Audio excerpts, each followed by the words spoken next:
California Attorney General's wife is set to lead a committee that oversees his budget. And experts say this raises some serious ethical questions. KCRA 3 Capitol correspondent Ashley Zavala was the first to shine light on this today and ask these questions, and she's getting the facts on the situation. So Ashley, what have you found? Lisa, our state government is designed to have checks and balances. The legislature oversees spending across state agencies, and it's expected to hold other constitutional offices accountable, and that includes the state attorney general. Attorney General Rob Bonta's wife, Assembly member Mia Bonta, is now going to lead a budget committee that helps determine his spending. The person who made this decision is Speaker Anthony Rendon. He tapped Mia Bonta to lead the Budget Sub-5 committee, which oversees public safety funding. That includes a variety of state departments, including but not limited to the California Department of Justice, which Attorney General Bonta leads. In a statement, Speaker Anthony Rendon noted the budget process is robust. It goes through several sets of eyes, and he said, in part, "I believe Ms. Bonta will continue to be independent and unbiased in her legislative judgment."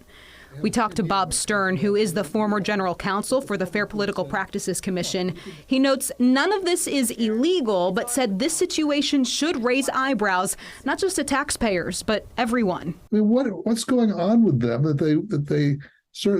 they're not violating any laws. I mean, I want to make it really clear, none of this is illegal, what they've been doing.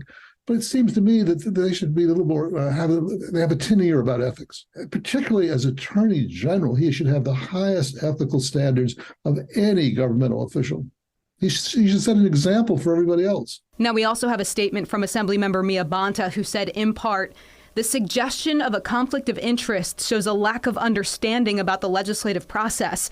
My focus is on continuing to fight for safe communities with an unbiased lens and unwavering commitment my constituents expect."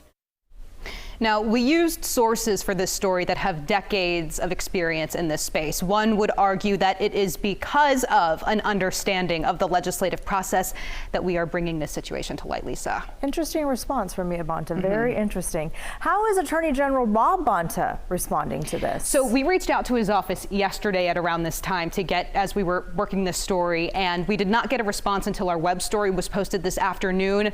Essentially, a spokesperson got back to us without comment, but essentially punted back to the Assembly leadership, noting they would be the best to comment because they are the ones ultimately making the decision. Now, we'll also note this is not the first time the Bontas have been in an ethically questionable situation. We will have much more on that tonight at 6. Yeah, you don't have to be a political expert to, when you hear that, raise an eyebrow.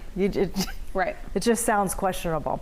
All right, I know you'll continue to dig into that. Ashley, thank you so much. Ty?